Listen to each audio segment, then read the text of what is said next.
청년부 총무로 수고하시는 홍소민 청년 말씀 봉독해 주시겠습니다.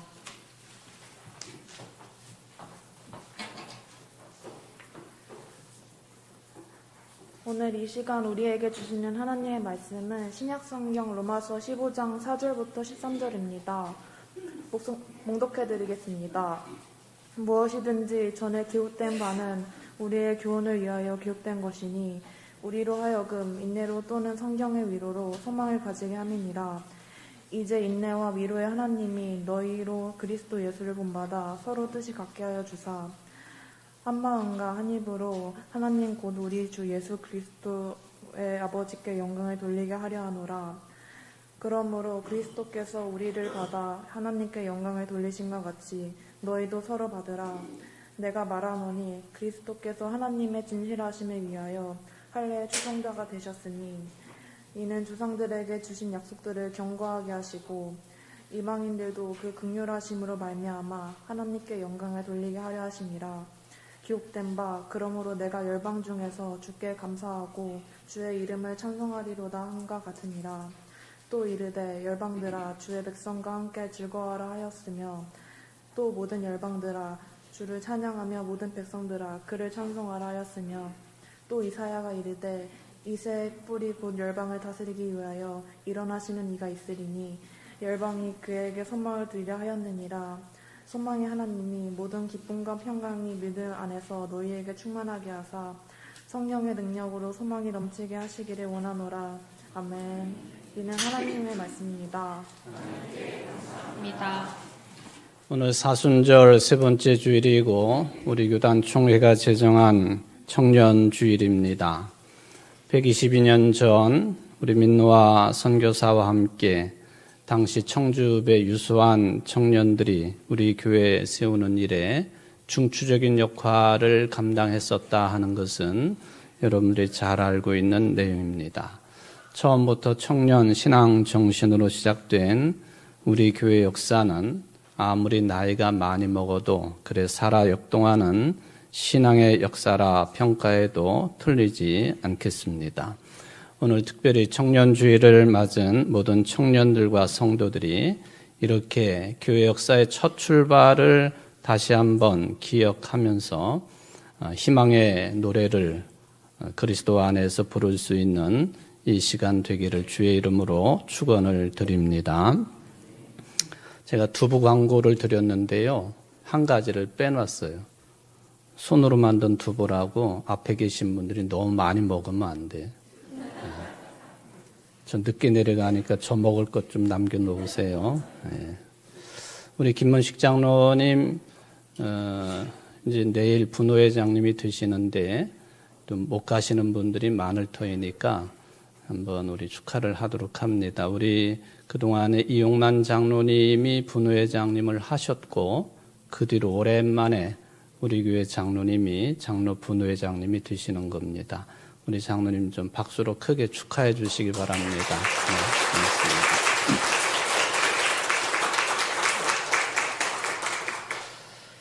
고맙습니다. 지난달 2월 19일에 로마 바티칸의 교황청에서 이런 내용들을 공개한 것이 있습니다. 그것은 레오 14세 교황과 정기적으로 로마 교구에 소속되어 있는 사제들, 즉 신부들이 이제 간담회를 가지게 되는데 신부들이 질문을 하면 또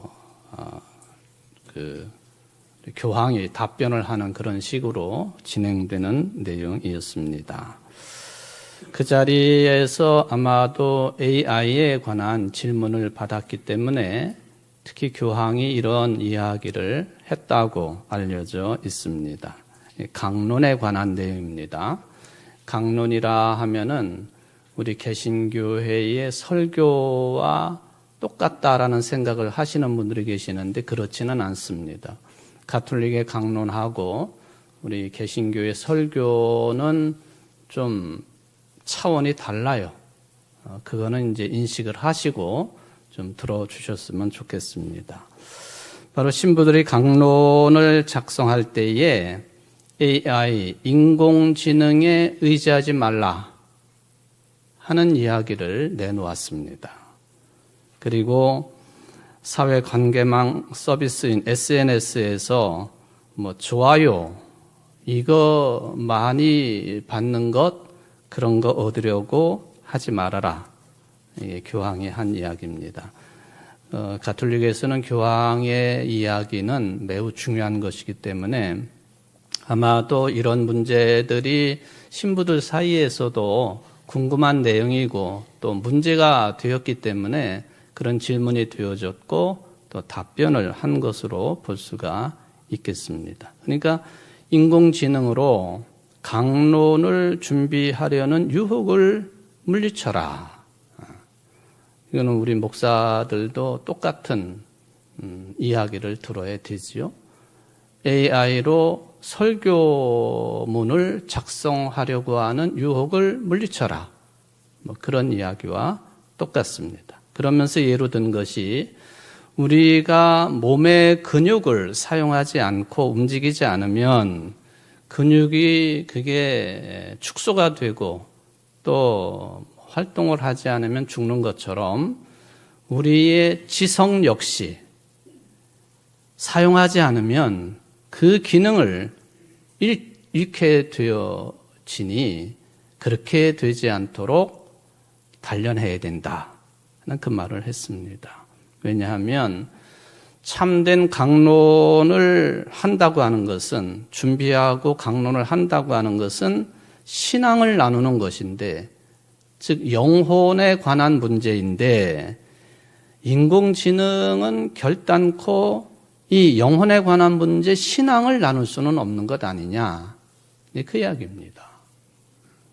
이것은 인공지능이 아무리 발달을 해도 끝까지 이것은 해결되지 않을 그런 내용을 언급했다고 볼 수가 있겠습니다. 이런 이야기를 가지고 일부 매스컴에서는 교황이 머리를 쓰라 그렇게 말을 했다고 이제 직설적인 신문이라든지 방송의 헤드라인을 뽑아내기도 했습니다. 근데 머리를 쓰라 하는 그런 의미로 이야기한 것일 수도 있지만 실제적인 뜻은 더 너머에 있다라고 저도 생각을 합니다. 인공지능이 모든 분야에 이제 침투를 해 있지 않습니까? 어쩔 수가 없어요, 그것은.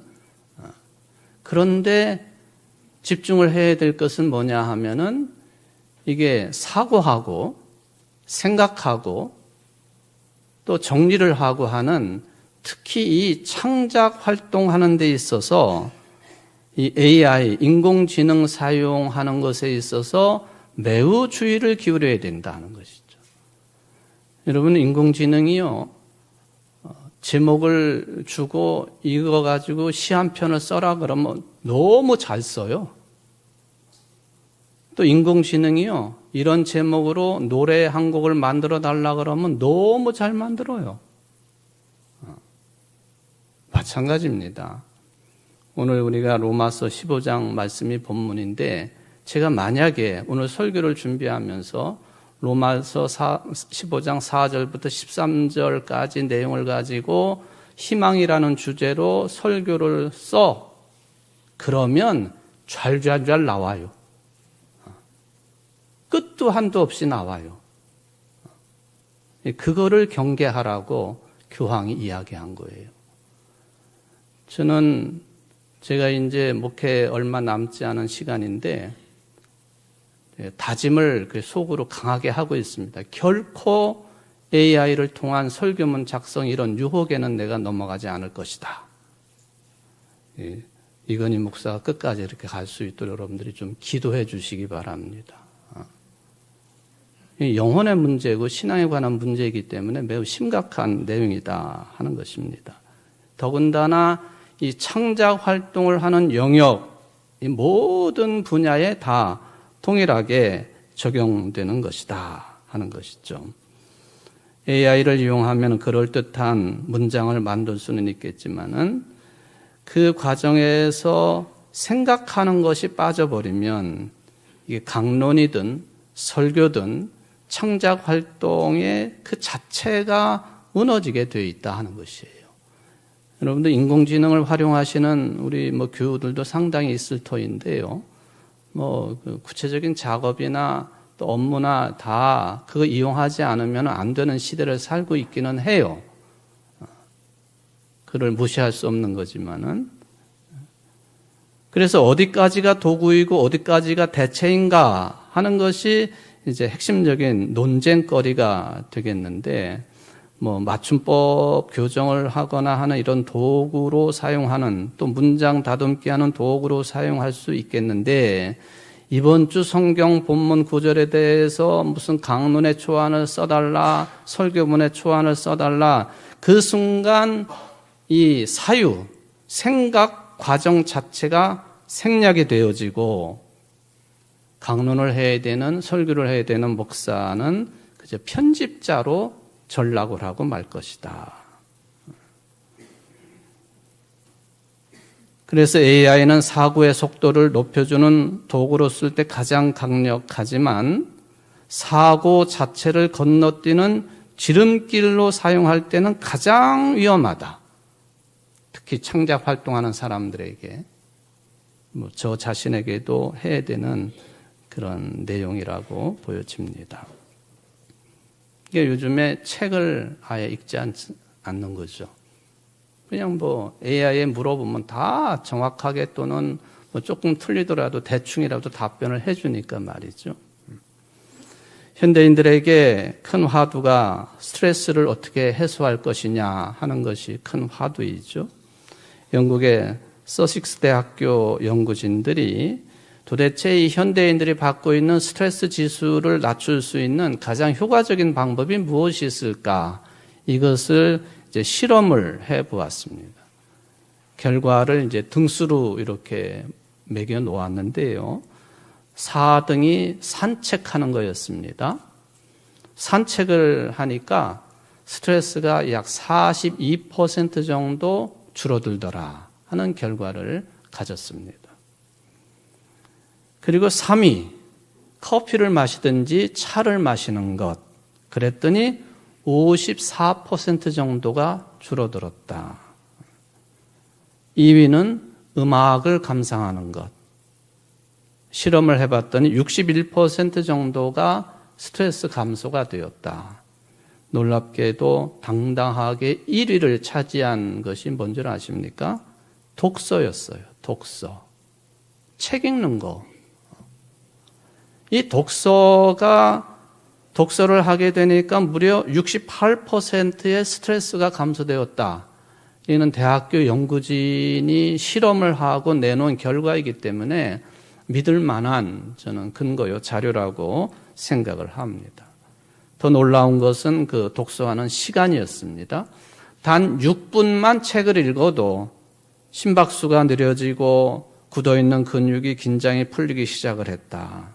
심박수가 느려지고 근육 긴장이 완화가 되면은 정신적인 불안으로부터 벗어나게 되고 결론적으로 보면은 스트레스를 효과적으로 완화시키는 그런 길이 되었다 하는 것이죠. 그러니까 앉아서 이렇게 차를 마시면서 음악을 들으면서 독서를 하면 어떻게 될까요? 훨씬 높아지겠죠? 근데 문제는 먹고 살기에 바쁜 현대인들이 그렇게 조용히 앉아가지고 음악 들으며 독서하며 또 책을 읽는다고 하는 것이 쉬운 일이 아니다 하는 것이 문제가 되겠습니다. 주일 아침 이처럼 여러분들이 모든 것을 내려놓고 말씀을 듣게 되니까 이 시간이야말로 온갖 세상의 잡것들, 스트레스를 완화시킬 수 있는 소중한 시간이라고 저는 믿습니다. 호사를 누리는 거예요, 호사를. 이 호사를 잘 누리시기를 바랍니다. 그래도 얼굴에 보면 스트레스가 잔뜩 끼어 있어요, 여러분들. 호사를 잘 누리시기를 바랍니다.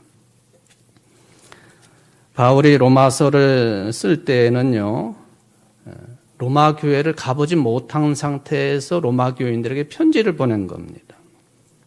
그러니까 여러 경로를 통해서 로마 교회 형편을 알고 있는 내용들이 있었다 하는 것이죠. 바울의 앞으로의 계획은 뭐였느냐 하면은 로마 교회를 직접 방문을 할 것이고, 그리고 그 교회를 방문해서 힘을 얻고, 또 그 교회의 도움으로 이제 서바나까지 가서 복음을 전할 생각을 바울이 가지고 있었습니다. 서바나, 지금의 스페인입니다.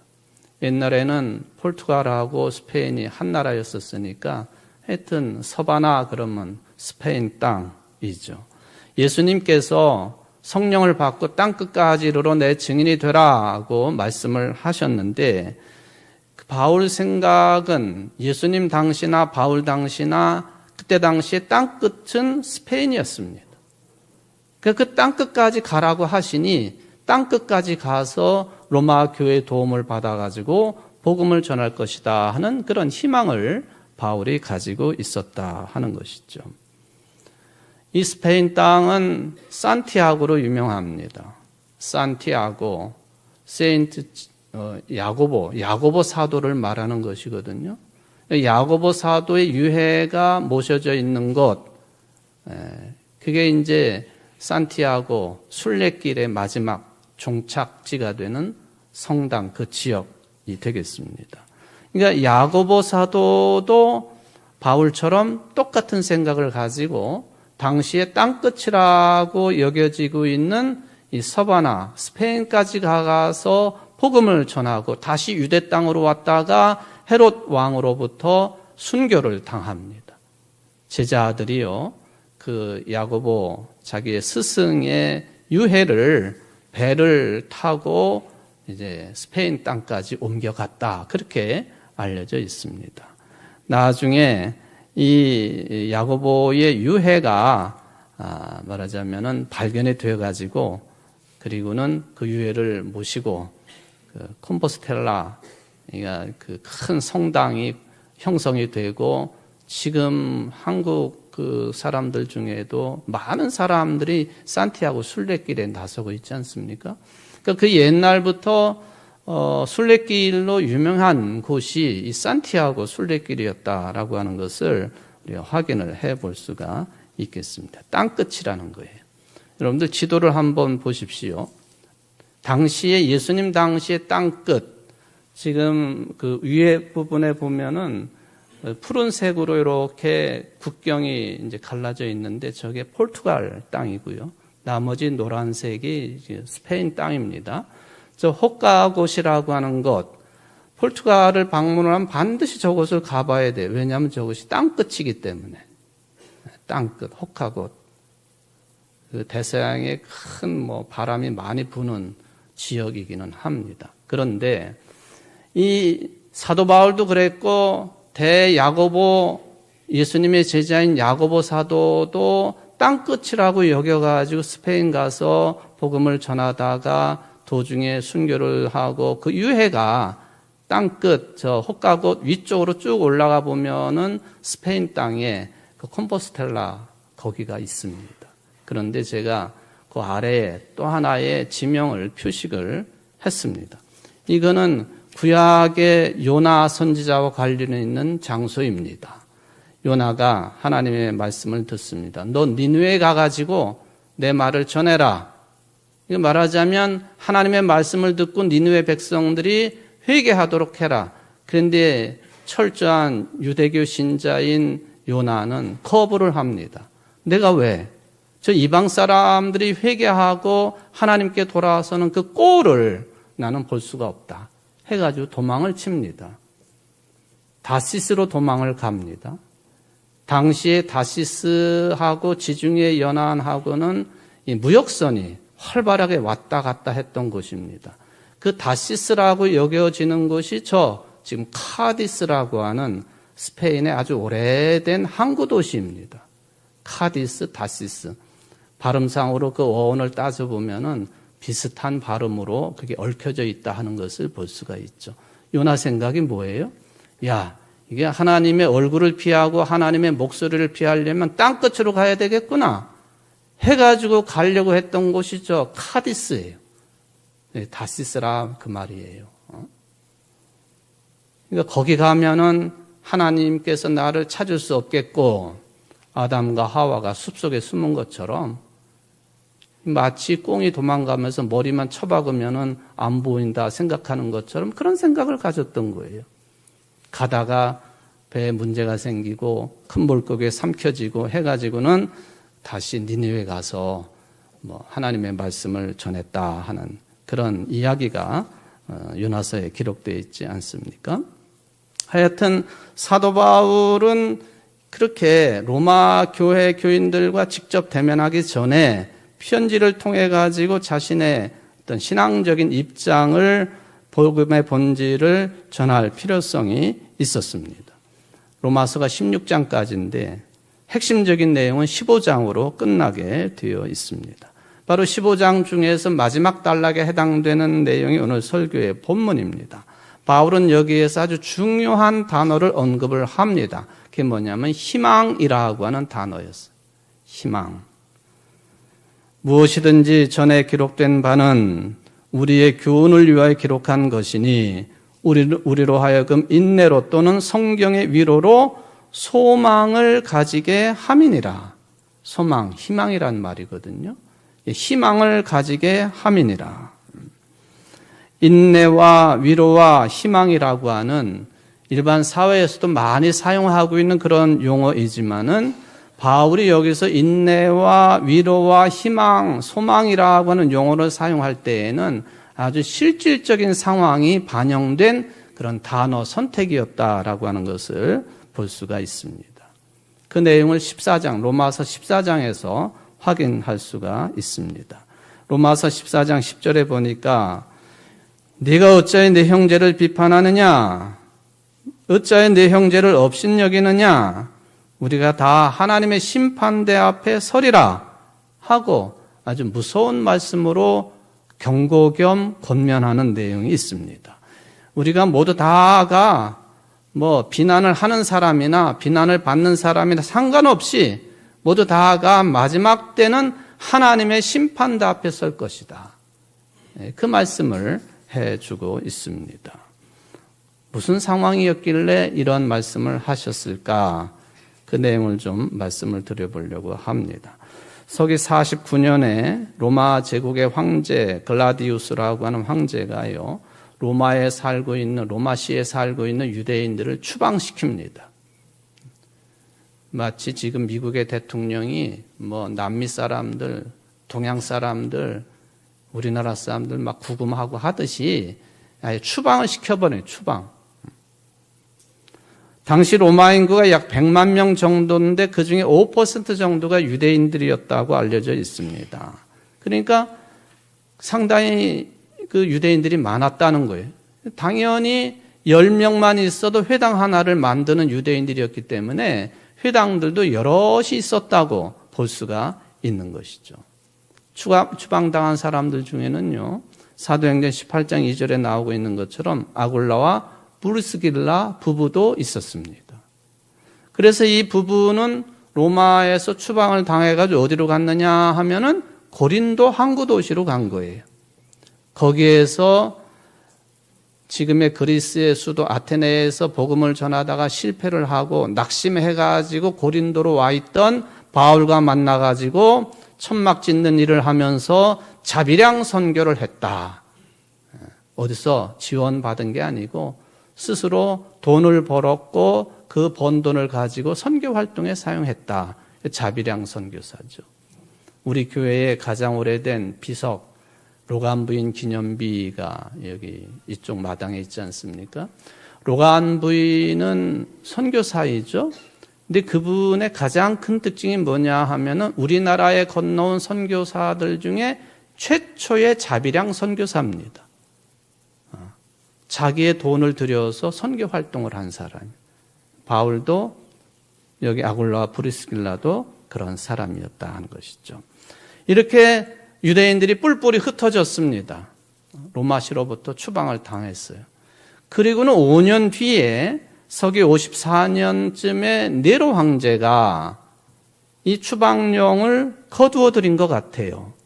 그래서 유대인들이 다시 로마로 돌아왔습니다. 5년 동안 그런 일이 있었는데 돌아와서 보니까 그동안에는 로마 교회의 구성원들 대부분이 유대인 그리스도인들이 차지하고 있었는데 5년 지나고 와 보니까 이방인 출신 그리스도인들이 다 차지하고 있었어요. 그리고는 유대인들은 소수로 전락을 하고 말았습니다. 그때의 유대 그리스도인들의 신앙과는 사도 바울이 자주 언급을 하는 내용이지만 율법을 그래도 지켜야 했고 할례도 받아야 됐고 절기도 지켜야 됐고 음식도 가려 먹어야 됐고 그런 생활을 하면서 예수를 그리스도로 고백한 사람들입니다. 바울이 이렇게 유대교회에서 진행해왔던 그런 행태를 가지면서도 예수를 그리스도로 믿는 사람들은 믿음이 약한 자들이라고 표현했습니다. 반면에 절기를 지키지 않고 할례도 받지 아니하고 또한 음식도 가리지 아니하고 그러면서 예수를 그리스도로 믿는 이방인 출신 그리스도인들을 부를 때는 믿음이 강한 사람들 그렇게 불렀습니다. 이 양자 간의 갈등이 로마 교회 안에 심각했다는 얘기예요. 이건 로마 교회뿐만 아니라 고린도 교회도 그랬고 그리고 예루살렘 교회 이후에 최초의 교회였던 안디옥 교회도 그랬고 사도 바울이 세워놓은 소아시아 지방의 7교회 다 그랬습니다. 유대인들로 시작했다가 이방인들이 주류가 되고 유대 그리스도인들은 비주류로 물러나는 양자 간의 갈등이 심각했다는 거예요. 그래도 유대 그리스도인들은 자기네들이 주도권을 쥐고 있다고 생각하는 거 아닙니까? 우리가 창립자야, 우리가 설립자야, 우리가 더 고귀한 자들이야, 뭐 이런 생각들이죠. 그런 내용들이 갈라디아서나 고린도후서 또는 목회서신의 일종인 디모데 전후서 디도서 집중적으로 다루어지고 있는 것을 볼 수가 있습니다. 바로 이렇게 사람들이 모여서 신앙을 가지고 있지만은 갈등과 다툼 속에 있는 그 무리들을 향해서 편지를 보내며 바울이 인내와 위로라고 하는 말을 언급을 했다는 거예요. 인내와 위로. 물론 희망도 얘기한 것이고요. 말하자면 서로 생각이 달라가지고 불편해진 관계를 참고 인내할 줄 알아야만 서로를 향한 비난을 멈출 수 있다는 뜻이죠. 내가 싫은 사람 참고 인내할 줄 알아야 된다는 거예요. 나하고 생각이 다른 사람 참고 인내할 줄 알아야 된다는 거예요. 그래야지 교회 공동체지요.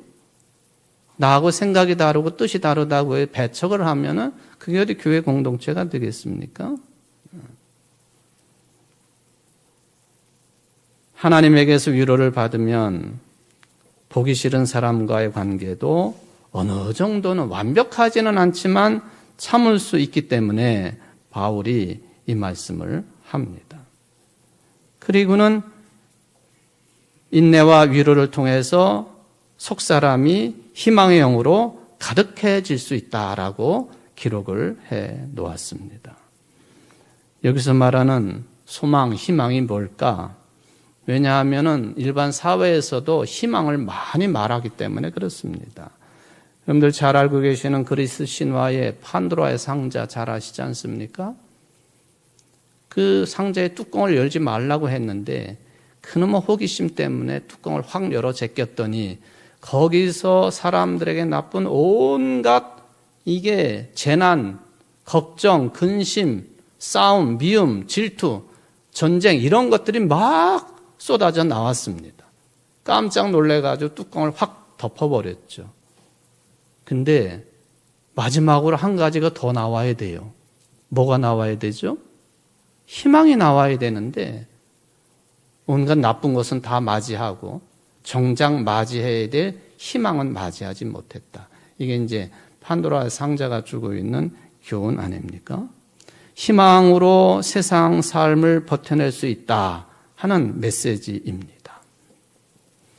단테의 신곡 내용 중에 보면은 지옥도를 그려놓는데 그 지옥을 들어가는 문에 그런 말이 있지 않습니까? 여기 들어온 모든 사람들은 모든 희망을 버려라.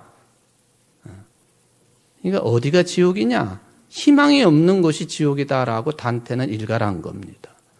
무슨 뭐 불타는 유황불이 불타는 그런 지옥도 생각할 수 있지만은 세상 삶을 살아가면서 희망을 잃거나 희망이 없다고 한다면 그 삶 자체가 그 공동체가 지옥이다라고 하는 것을 단테는 이야기를 하고 있습니다. 여러분은 무엇을 희망할 수 있습니까? 이게 평범한 질문 같지만요. 칸트 철학의 바탕이 되고 있는 세 가지 명제 중에 하나입니다. 나는 무엇을 희망할 수 있는가? 나는. 이거를 여러분은 무엇을 희망할 수 있습니까? 그러면서 그가 하는 말이 희망이 있는 곳에 종교가 있다. 거꾸로 말할 수 있지 않습니까? 기독교가 있는 곳에 희망이 있다. 그렇게 말하고 싶으시잖아요. 근데 천만에 한국의 기독교는 이미 그 끈을 놓은 지 오래된 것 같습니다. 우리 개신교만 볼 때에 희망이 있는 곳에 종교가 있다. 우리는 종교가 있는 곳에 희망이 있다라고 말하고 싶지만은 희망 있는 곳에 종교가 있다. 그런 이야기를 에른스트 블로호라고 하는 유명한 학자가 이야기를 남겨 놓았습니다.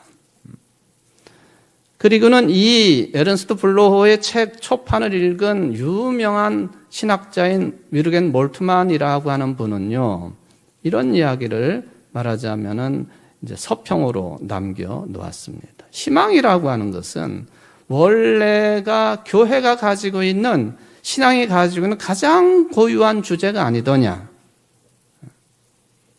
그리고는 비판적인 질문을 던졌습니다.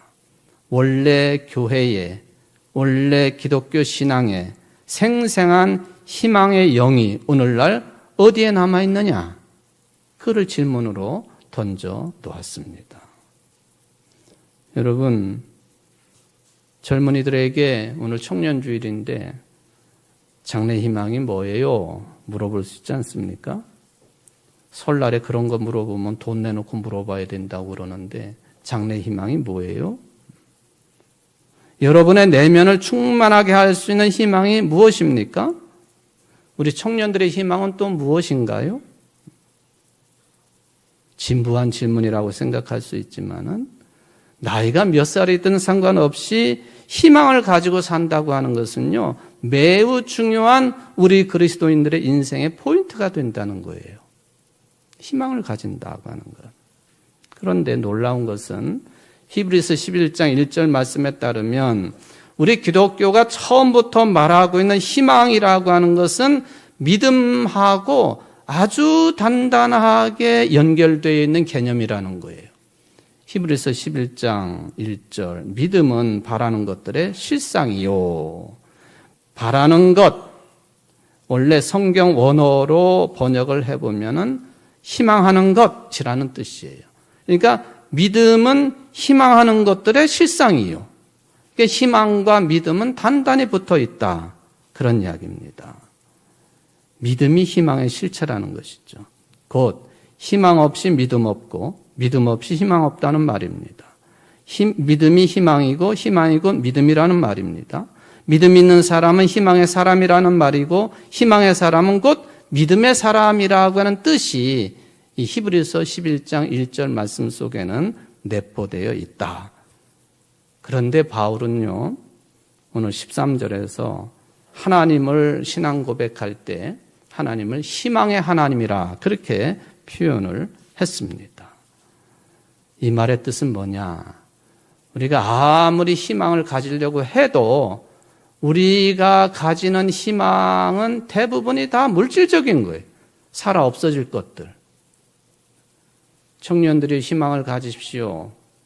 그러면 일단 공부도 잘해가지고 또 하여튼 과정을 거쳐야 되고 또 좋은 직장도 가져야 되고 또 아름다운 가정도 꾸려야 되고 그러다가 잘 살다가 죽는 거죠. 이게 희망이다? 사도 바울이 말씀하고 있는 하나님을 희망의 하나님이라고 신앙 고백한 이면에는요, 가장 중요한 희망은 하나님께서 주시는 것이다 하는 개념이 들어 있습니다. 희망이 하나님으로부터 주어진다는 거예요. 왜냐하면은 원래가 희망이라고 하는 것은 바라는 것이기 때문에 종말론적인 미래에 속한 것이라서 미래를 예측하고 살 수 없습니다. 점검할 수도 없어요.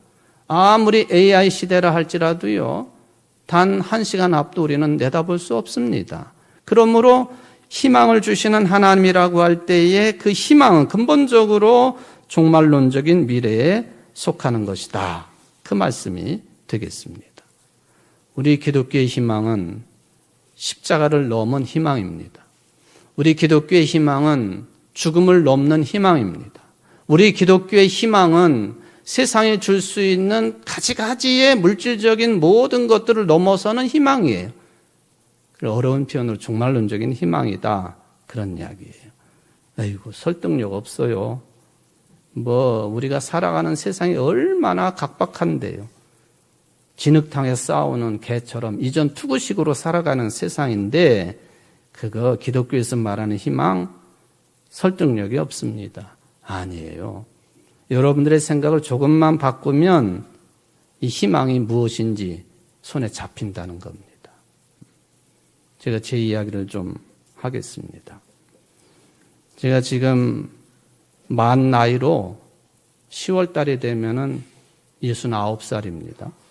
지금은 아직 만으로 68이에요. 그게 얼마나 위로가 되는지 몰라, 해 같은. 한국 나이로 치면 제가 7순이에요, 올해가. 7순. 제가 32년 전 38살 나이로 한번 돌아가 보겠습니다. 당시 저는 청주제일교회 부목사를 그만두고 서울 한일교회 부목사로 갔다가 4년 만에 사임을 하고 찬송가 가사처럼 부름받아 나서님은 어디든지 가오리다 하는 그 가사처럼 이제 단독 목회를 해야 될 텐데 어느 교회든지 처음 청빙하는 교회에 나는 간다. 그 생각을 가지고 있을 때에 당시에 서울 남로에 소속인 초음교회가 저를 청빙을 했습니다. 근데 그 교회 주소가 강남구 역삼동이었습니다. 지금도 강남구 역삼동 그러면 대부분 뭐가 떠오르세요, 여러분들? 부촌, 비싼 곳 이런 생각이 들죠. 그때 제가 그런 생각이 든 것은 아니지만은 강남구 역삼동에 있는 교회이니까 기대한 것은 아니지만은 어쨌든 그랬어요. 11월 첫째 주일, 그러니까 1994년 11월 첫째 주일 이제 부임을 해야 되는데 거기 장로님이 승용차로 우리 식구들을 데리러 오셨어요. 한일교회가 신당동에 있었는데 강북에 거기서부터 강남 역삼동까지 간 거예요. 가서 보니까 어느 건물 앞에 우리를 내려놓았는데 교회는 안 보여.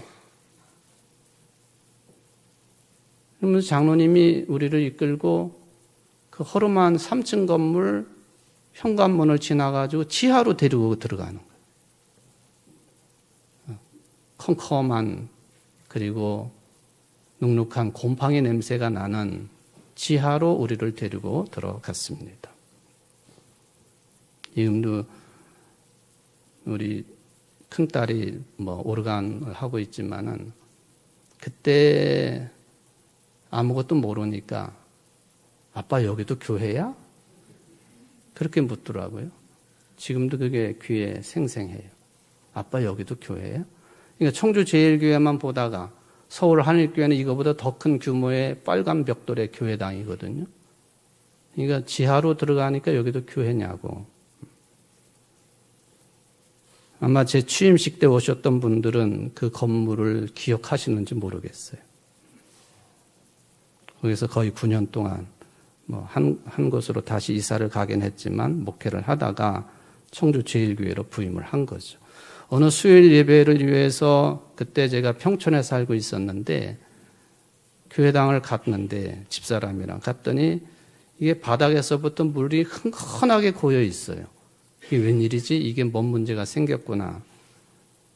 그래서 그 물을 퍼내는데 그게 정화조에서 흘러내려온 오물이었어요.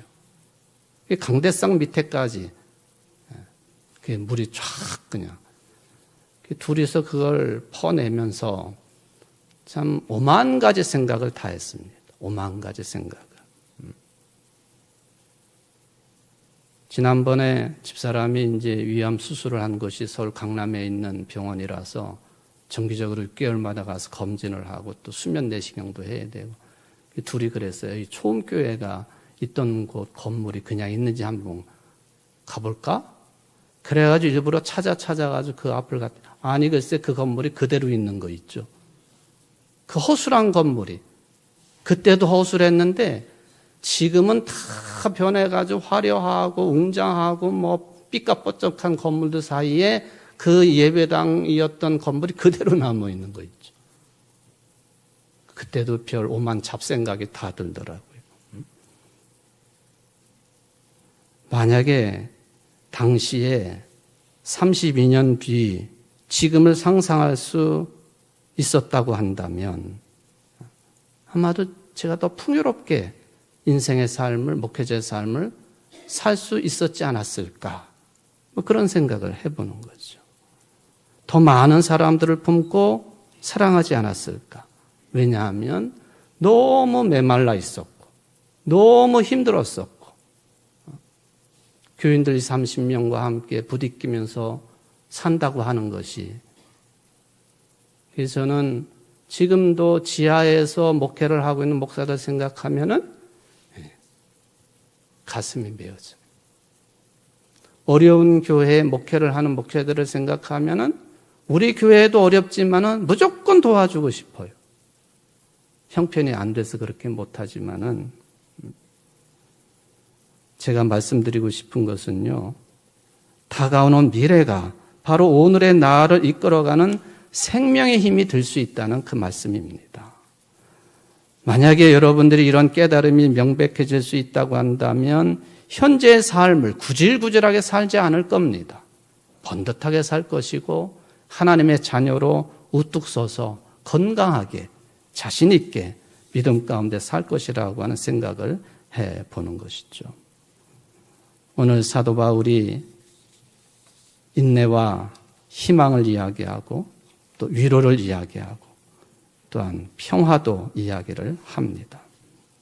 여러분 모두에게 종말론적인 희망이 있기 때문에 현재의 삶을 위로하며 격려하며 평화를 누리며 그 모든 근거에는 종말론적인 희망을 가지고 이 사순절 기간이지만은 그렇게 살아가는 여러분들 되시기를 바라고, 특별히 우리 청년들이 그런 삶을 사시기를 바랍니다. 희망이 뭔지, 미래가 뭔지, 당장의 것에 매여서 아둥바둥하는 것이 청년의 삶의 특징이기도 하지만은 먼 미래를 내다보면서 위로하고 격려하고 평화를 누릴 수 있는 우리 교회 청년들 되시기를 주의 이름으로 축원을 드립니다. 자비하신 하나님 감사를 드립니다. 오늘 우리는 여러 가지 생각을 하면서 사도 바울의 남겨진 말씀을 상고해 보았습니다. 우리들에게 희망이 있는지 질문이 들어오면 무엇을 이야기할 수 있는 것인지, 영생을 희망하는 사람들로서 현재의 삶 속에서도 영생의 희망에 잇대어 살아갈 수 있는 우리 모든 교인들이 되게 하시고 또 우리 청년들이 될 수 있도록 축복을 내리고 주옵소서. 희망의 근원 되시는 하나님께 붙어있게 하시고 기쁨과 평화와 종말론적인 희망이 넘치는 삶이 되어질 수 있도록 특별히 우리 청년들을 축복하시고 위로하시고 격려해 주시기를 간절히 바랍니다. 우리 교우들에게도 이런 믿음이 날마다 더 풍성해질 수 있도록 역사하여 주옵소서. 예수님의 이름으로 간절히 기도합나이다. 아멘.